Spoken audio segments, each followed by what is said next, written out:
The council chamber of the Galactic Assembly hung suspended above the violet storms of Centrum Prime, its crystalline walls refracting starlight into prismatic shadows across the assembled delegates. Commander Thelvan of the Kresh Dominion stood before them, his forearms trembling, not from age, though his carapace bore the scars of 60 campaigns, but from something the other delegates had never seen in a Kresh warrior before: fear. "You don't understand," Thelvan's voice cracked through the translation matrix, the desperation bleeding through even the sterile technological conversion. "This isn't about territorial disputes or resource allocation. If you proceed with the invasion of the Sol system, you will doom us all." Ambassador Quilix of the Vryn Collective fluttered her iridescent wings dismissively. The Vryn had conquered 47 systems in the last century alone, their swarm tactics overwhelming any opposition. "Commander Thelvan, we've reviewed your service record. Impressive. 63 battles. Not a single loss until—" She paused meaningfully. "Until Sol 3, Earth." "Exactly." Thelvan's optical sensors dimmed. "Until Earth." High Magistrate Zorvath, a towering crystalline being whose species had witnessed the rise and fall of a dozen galactic civilizations, leaned forward. His voice resonated like grinding continental plates. "The Terran conflict lasted 6 standard months. You led the Kresh 4th Battle Fleet, 300 warships. We've seen the footage. The humans had barely achieved faster-than-light capability. Primitive chemical rockets, nuclear-tipped missiles, crude-directed energy weapons. How did we lose?" Thelvan's laugh was hollow. "That's what everyone asks. They look at the numbers, the technological disparity, the tactical assessments. They think there was a flaw in our strategy, a miscalculation in our intelligence." He moved closer to the assembly, his movements jerky, haunted. "There was no flaw. We simply encountered something the galaxy hasn't seen in 3 million years. And what would that be?" Quilix's tone dripped with condescension. "A species from a Class 12 death world that never learned how to quit." The chamber fell silent. Class 12 death worlds were theoretical nightmares in the galactic catalog. Planets where evolution had gone catastrophically wrong, creating ecosystems so hostile that complex life shouldn't survive, let alone achieve sentience. Only 3 had ever been confirmed in the entire galaxy. Now Thelvan was claiming Earth was the 4th. "Impossible," Zorvath rumbled. "We've reviewed Earth's parameters. Gravity is high, yes. Approximately 1.3 times galactic standard. The atmosphere is oxygen-rich, which creates certain fire hazards. But Class 12? You exaggerate, do I?" Thelvan activated his personal holodisplay. Images flickered to life above the assembly floor. "This is a Terran organism called a great white shark.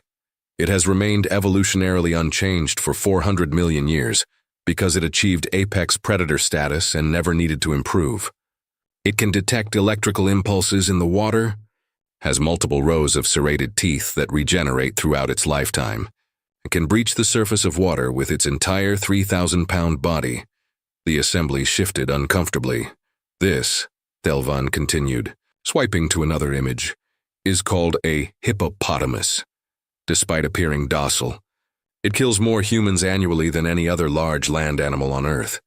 It can run at speeds that would outpace most Vryn scouts, has jaws that can bite a crocodile, another apex predator, in half, and is fiercely territorial.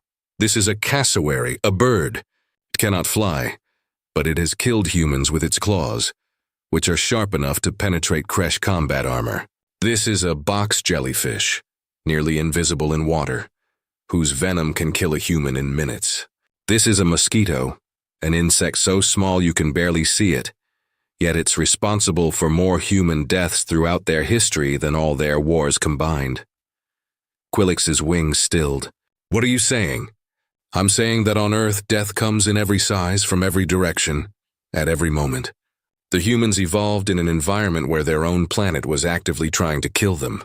Every organism, every weather system, every geological formation, all of it hostile. And somehow they not only survived, they thrived." Thelvan's voice dropped to barely a whisper. "And when we arrived in their skies, do you know what they did?" Silence. They laughed.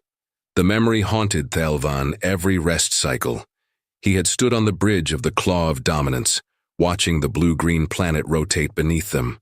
"Standard invasion protocol," orbital bombardment of military installations, followed by ground forces to secure strategic resources, then integration into the Kresh Dominion. Simple, clean. They'd done it 100 times before. Transmission incoming, his communications officer had reported. The humans are attempting to hail us. Put it through. Thelvan had expected pleas for mercy, perhaps offers of tribute. Instead, the face that appeared on the view screen had been smiling. Smiling. Welcome to Earth, the human had said. The translation matrix identified him as General Marcus Chen, United Earth Defense Force. His hair was silver, his face weathered, and his eyes held something Thelvan would later recognize as dangerous amusement. We've been expecting someone like you. Expecting? Thelvan had been taken aback. You've been monitoring our approach? For about 3 weeks, yeah. Chen had shrugged, a gesture Thelvan didn't understand then. Your stealth technology is pretty good, but you're broadcasting on frequencies we use for commercial radio. Kinda gave you away. Embarrassing, but not critical. Humans of Earth, you are hereby ordered to stand down all military forces and prepare for integration into— Yeah, we're gonna pass on that. Chen had interrupted him. Interrupted him. Look, we've watched your ships for a while now. Studied your tactics during that thing with the Vrin colonies last year. Impressive firepower, solid formation discipline. You'll probably kill a few million of us before this is over. Then surrender and spare your species the— But here's the thing. Chen's smile had widened. We've been at war with each other for our entire history. We've survived ice ages, supervolcanoes, asteroid impacts, and plague after plague after plague. We've split the atom and stared into the abyss of mutual extinction, and we're still here. So when you come to our home, threaten our families, our children, our way of life, the smile vanished. We don't surrender. We never have. We never will. Welcome to Earth, Commander. We're going to teach you why predators evolved to fear us. The transmission had cut out. Thelvan had ordered the bombardment to begin. The first day went according to plan. Thelvan told the silent assembly, we destroyed their space stations, crippled their orbital defense platforms, and targeted every military installation we could identify. Their casualties were in the millions.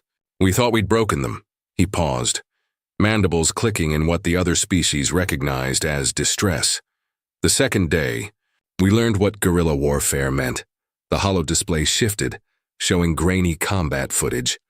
Kresh dropships descending through Earth's atmosphere, landing in what the humans called New York City. The towering structures of human civilization stretched toward the sky, but most were damaged, burning. The perfect environment for occupation, or so they'd thought. The humans didn't meet us in open battle, Thelvan continued. They knew they couldn't win that way. Instead, they turned their cities into death traps. Every building, every street, every underground tunnel. They knew it all intimately. They'd strike from nowhere, kill a dozen warriors, and vanish before we could respond. The footage showed a Kresh patrol moving through rubble-strewn streets. Suddenly, explosions erupted from the buildings above. Debris rained down, crushing soldiers. Before the survivors could react, humans in urban camouflage emerged from hidden positions, weapons blazing. The entire engagement lasted 43 seconds. When the humans withdrew, not a single Kresh warrior remained alive. They used weapons that shouldn't have worked against our armor, Thelvan said quietly. Chemical explosives, kinetic rounds, improvised incendiary devices. But they aimed for joints, weak points, sensory organs. They'd studied us. In 3 weeks, they'd learned more about Kresh physiology than species we'd fought for years. Quillick shifted uncomfortably. Surely your forces adapted. We tried. Thelvan's laugh was bitter. We deployed atmospheric processors to make the air toxic to humans. They wore filtration masks. We used sonic weapons to disorient them. They wore protective gear and kept fighting. We burned their cities. They fought in the ruins. We poisoned their water supplies. They drank from purification tablets and kept coming. The display changed again. Nighttime footage. The green tint of Kresh night vision. A squad of warriors moving through what had once been a human dwelling. Suddenly, movement. A human, smaller than the others, young, burst from cover with what the database identified as a hunting rifle. Before the Kresh could react, 4 warriors fell. The young human took 3 plasma bolts before going down. 14 years old, Thelvan whispered. We found documentation on the body, a child. That child killed 4 seasoned Kresh warriors before we could stop them. That's just one incident, Zorvath argued, though his crystalline structure flickered with uncertainty. One of thousands. Thelvan's voice rose. Do you understand? On Earth, their children are taught to fight. Their elderly take up arms. Their civilians become soldiers without hesitation. There is no non-combatant population on a death world, because every human is born fighting to survive. He pulled up another file. This is what they call the Outback Protocol. When we invaded Australia, a continent on their southern hemisphere, the human government evacuated the cities and retreated into the interior desert. The heat there regularly exceeds 50 degrees Celsius. The wildlife includes multiple species of venomous creatures. No water sources for hundreds of kilometers. We pursued them. We lost 12,000 warriors to the environment before we even encountered human forces. They ambushed our supply lines, poisoned our water reserves, and led us into terrain where our equipment malfunctioned. They didn't just fight us. They made their planet fight us. The assembly was riveting now. All pretense of superiority evaporated. And then, Thelvan continued, his voice trembling, we learned about Captain Sarah Reeves. The name hung in the air like a curse. Reeves was a special forces operator, Thelvan explained. One of Earth's most elite warriors, trained in what they call asymmetric warfare. When we invaded North America, her unit was assigned to defend a civilian evacuation route through a region called the Rocky Mountains. The display showed mountainous terrain, snow-capped peaks stretching endlessly. Beautiful and deadly. Reeves had 47 soldiers under her command. We sent 3,000 warriors to secure the route and eliminate the evacuees. Standard overwhelming force doctrine. Thelvan's optical sensors dimmed to near black. 47 humans held us off for 6 days. Impossible, Quillix breathed. They used the terrain. Set up kill zones in narrow passes where our numbers meant nothing. Triggered avalanches that buried entire battalions. Destroyed bridges, collapsed tunnels, turned the mountains themselves into weapons. And when we finally broke through their lines, when we thought we'd won, the display showed a lone human figure standing on a mountain ridge, backlit by the setting sun. Even through the grainy footage, the resolve was palpable. Captain Reeves transmitted a final message. I'll never forget her words. Tell your commander that Earth doesn't kneel. Not to tyrants, not to invaders, and sure as hell not to anyone dumb enough to pick a fight with a species that conquered its own planet before breakfast. You want to know why you can't beat us? Because we've spent 10,000 years learning how to kill things that were bigger, stronger, and scarier than us. You're just another predator that needs to learn its place. Thelvan's voice cracked. Then she detonated every explosive charge her team had planted along that ridge. The entire mountain came down, took out our forward command post, 7 supply depots, and blocked the route for weeks.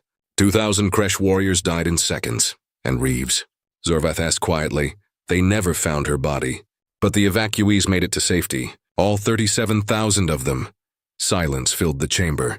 That was when I understood, Thelvan continued. Humans don't fight for territory or resources or glory. They fight for each other, for their families, their species, their home, and they will sacrifice everything to protect what they love. Death doesn't frighten them. It never has. They've lived with it their entire evolutionary history. The turning point came in orbit, Thelvan said. We controlled the space around Earth. Our fleet outnumbered their remaining spacecraft 30-1. We thought we were untouchable. The display showed the Kresh fleet in standard formation around Earth, imposing and dominant. Then multiple contacts appeared on the tactical display. Human ships moving at impossible velocities. They'd retrofitted commercial vessels into kinetic missiles, Thelvan explained. Loaded them with nuclear warheads and set them on collision courses with our capital ships. No shields, no weapons, no life support, just engines and bombs. Suicide runs, Quillix whispered, horrified. Every ship was piloted. Thelvan's voice was hollow. The humans called them volunteers. They transmitted their names before impact. Fathers, mothers, sons, daughters. They said goodbye to their families and flew straight into our formation. The footage showed a human vessel accelerating toward the claw of dominance. Point defense systems shredded its hull, but momentum carried it forward. The explosion, when it came, was cataclysmic. Thelvan's flagship, the pride of the Kresh Fourth Fleet, broke apart in a cascade of secondary detonations. 17 capital ships destroyed in the first wave, another 23 crippled, and the humans didn't stop. They kept coming one after another, each pilot knowing they wouldn't return. They sang as they died. Thelvan's mandibles clicked rapidly. I was aboard an escape pod drifting in space when I heard it. The human communications channels were broadcasting across all frequencies. Songs. Defiant, mournful, proud. They were dying and they were singing. He looked up at the assembly, his optical sensors bright with unshed emotion. That's when I ordered the retreat. Not because we couldn't win. Mathematically, we still had superior numbers, better technology, orbital superiority. But because I finally understood what we were fighting. We weren't at war with soldiers or a military. We were at war with an entire species that had evolved to survive the unsurvivable. And they would never, ever stop. The Kresh Fourth Fleet limped back to Dominion space with 37 ships. 300 had entered Sol system. The human casualties were in the hundreds of millions. But Earth survived. Earth endured. Earth won. Ambassador Quillix recovered first. This is troubling. But surely our forces can learn from your mistakes. The Vryn Collective has resources the Kresh Dominion lacks. We've studied your battle logs. We won't repeat your errors. You still don't understand. Thelvan's voice was resigned. It wasn't about errors. It was about facing an enemy that's been forged in fire for 4 billion years. Every predator on Earth that could hurt humans made them stronger. Every disease made their immune systems more resilient. Every disaster taught them to rebuild. They are the ultimate survivors, and now they're expanding into the galaxy. He pulled up the final image. Current intelligence reports showing human colony ships spreading throughout nearby systems. Since the Kresh invasion, Earth has united. One government, one military, one purpose. They're terraforming Mars, they're mining the asteroid belt. They're building a fleet that will dwarf anything the galaxy has seen. And they remember who attacked them. Zorvath's crystalline form pulsed with thought. What are you suggesting, Commander? I'm not suggesting anything. I'm warning you. If you invade Sol system, you'll win battles. You might even win the initial war. But humans think in centuries. They plan in generations. They will never forgive, never forget, and never stop coming for you. And when Earth finally brings its full might to bear against the Vryn Collective, or the Kresh Dominion, or the crystalline hegemony, or any species foolish enough to threaten, Thelvan's voice dropped to a whisper that somehow carried through the entire chamber. They will teach you what it means to be prey. The council chamber erupted into argument. Some delegates agreed with Thelvan, advocating for peaceful contact. Others, particularly the Vryn representatives, dismissed his warnings as cowardice. The debate raged for hours. In the end, Ambassador Quillix's voice cut through the chaos. Commander Thelvan, we appreciate your perspective. However, the Vryn Collective has made its decision. We will proceed with expedition to Sol system. Not as invaders, she added quickly, seeing his reaction, but as observers. We will assess the human threat for ourselves. Then you've already lost, Thelvan said simply. 3 months later, Thelvan sat in his dwelling on Kresh Prime, reviewing the incoming reports with a sense of grim inevitability. The Vryn expeditionary fleet had entered Sol system 6 weeks ago. Initial contact had been peaceful. The humans had been cordial, even welcoming. Then the Vryn had attempted to establish an observation post on Mars without human permission. The footage showed Vryn warships in orbit around the red planet, their swarm fighters deploying in the thousands. The humans had responded with words first. Diplomatic protests, demands for withdrawal, offers to negotiate. The Vryn had ignored them. A fatal mistake. What followed wasn't a battle. It was an execution. Human warships appeared from beyond the orbit of Jupiter. Massive vessels bristling with weapons that shouldn't exist. Their railguns fired projectiles at relativistic speeds, turning Vryn cruisers into expanding clouds of debris. Their missiles were smarter, faster, deadlier than anything in the galactic database. Their fighters, Thelvan watched in horrified awe as human pilots performed maneuvers that should have liquefied their bodies. 10G turns 20G accelerations, sustained for impossibly long periods. The Vryn swarm tactics, perfected over millennia, evaporated like morning frost against a species that had been dogfighting since they first took to the skies. The battle lasted 4 hours. Not a single Vryn ship escaped. Then came the human transmission to the Galactic Assembly. This time, it wasn't General Chen. The woman who appeared on view screens across civilized space wore the uniform of the United Earth Defense Force, her shoulder insignia displaying the rank of Admiral. Her name was Sarah Reeves. Thelvan nearly dropped his datapad. Members of the Galactic Assembly, Admiral Reeves began, her voice calm and professional. We have tolerated 2 invasions of Sol System. We have extended offers of peace, trade, and cooperation. These offers have been met with arrogance, hostility, and violence. Her expression hardened. This ends now. Earth is not a prize to be claimed or a resource to be exploited. We are a sovereign species, and our space is our own. Any military vessel entering Sol System without explicit permission will be considered an act of war. Any attempt to colonize or occupy human territory will be met with immediate and overwhelming force. She leaned forward, and Thelvan saw the same expression she'd worn before bringing down a mountain.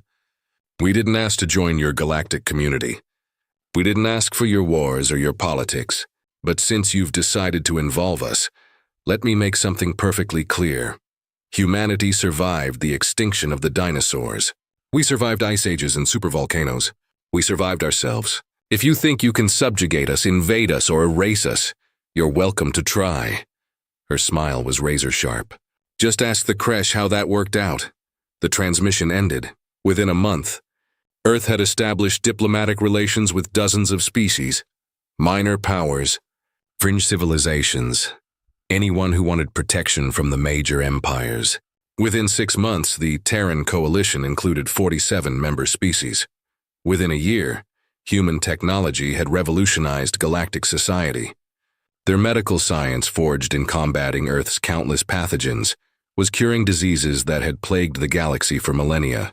Their engineering, developed to withstand Earth's extreme conditions, was solving problems that had stymied civilizations for generations. Their military doctrine, refined through 10,000 years of warfare, was reshaping strategic thinking across every star system. The Vryn Collective dissolved after internal revolt, their military credibility shattered. The Kresh Dominion signed a non-aggression pact with Earth. The first time in their history, they'd acknowledged any species as equals. Even the crystalline hegemony, oldest and most powerful civilization in the galaxy, approached humanity with cautious respect. Thelvan watched it all unfold from his dwelling, drinking a beverage the humans called coffee, a stimulant so potent it would be toxic to most species, yet humans consumed it casually. He'd acquired a taste for it during the brief period of cultural exchange before the war. Now it was one of Earth's most popular exports. He'd been right to warn them. And right that they wouldn't listen. A chime indicated an incoming transmission. Thelvan accepted, and Admiral Sarah Reeves appeared on his display. She was older now, her hair more silver than brown, but her eyes still held that dangerous amusement. "Commander Thelvan," she said warmly. "I hope you're well, Admiral Reeves." He inclined his head respectfully. "I watched your address to the Assembly. Very diplomatic," she laughed, a sound that had once terrified him, now somehow comforting. "That's not why I'm calling. I wanted to thank you, thank me, for trying to warn them. We monitored that council session. You told them exactly what would happen and you were right. That took courage, especially from someone we'd fought against." Thelvan's mandibles clicked in embarrassment. "I simply didn't want to see more death. On either side, which is why I'm contacting you." Reeves's expression turned serious. "Earth is establishing an ambassadorial corps. We need representatives who understand both humanity and the wider galaxy. People who can bridge the gap between our species and civilizations that have never encountered a death world. People with integrity." He stared at her. "You want me to work for Earth? We want you to work for peace. Isn't that what you've been advocating for?" Thelvan thought about his career. 63 battles, every one a victory until Earth, He'd spent his life serving the Kresh Dominion, believing in their right to expand, to conquer, to dominate. Then he'd met a species that refused to be dominated, and everything had changed.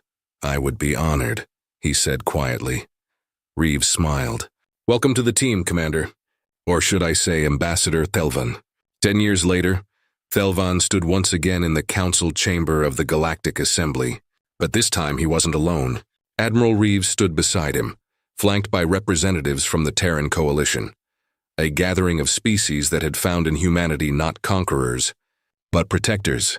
The Assembly had called an emergency session.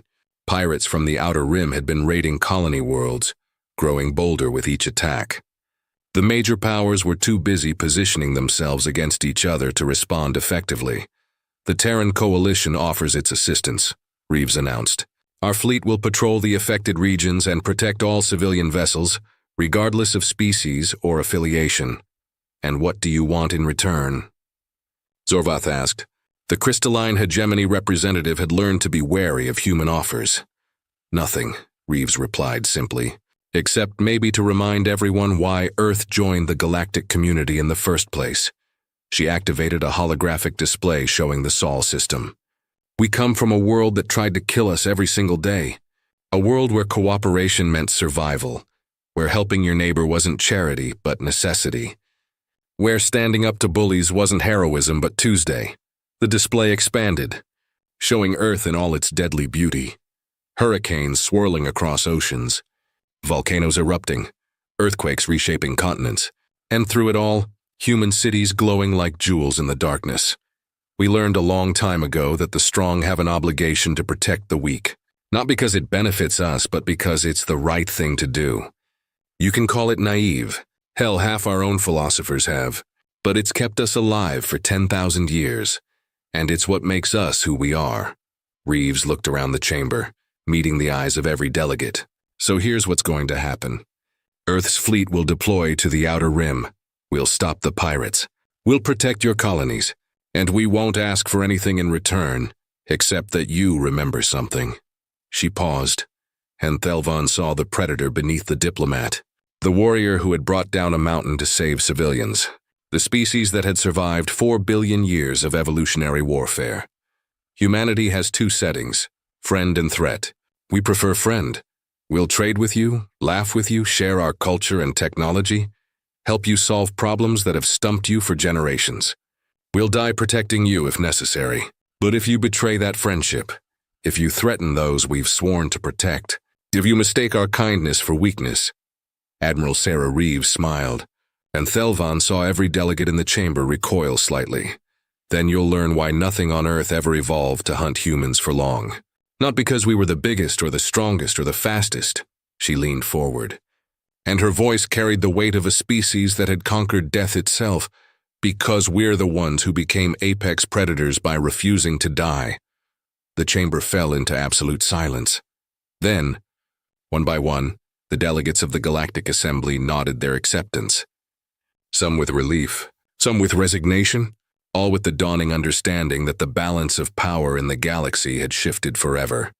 Thelvan watched it all unfold and allowed himself a rare moment of satisfaction. He'd tried to warn them a decade ago. They hadn't listened. Now they understood. Earth wasn't just another species among thousands. Earth was what happened when evolution stopped holding back. When a planet's hostility forged something unprecedented. When survival itself became an art form practiced for 4 billion years. As the assembly adjourned and the delegates dispersed, Reeves turned to Thelvan. "Drink later? There's a new human establishment that just opened in the diplomatic quarter. They serve something called whiskey. Fair warning, it's basically poison to most species." Thelvan's mandibles clicked in amusement. "Of course it is. That's very on brand for you humans. Says the guy who drinks coffee like it's water," she shot back, grinning. They left the chamber together, the warrior who'd tried to conquer Earth and the human who'd taught him better. Behind them, the galaxy continued to turn, forever changed by the arrival of a species from a Class 12 death world. A species that had looked at a universe full of dangers and decided to laugh. Because Earth had already given them worse, and they'd survived anyway. They always had.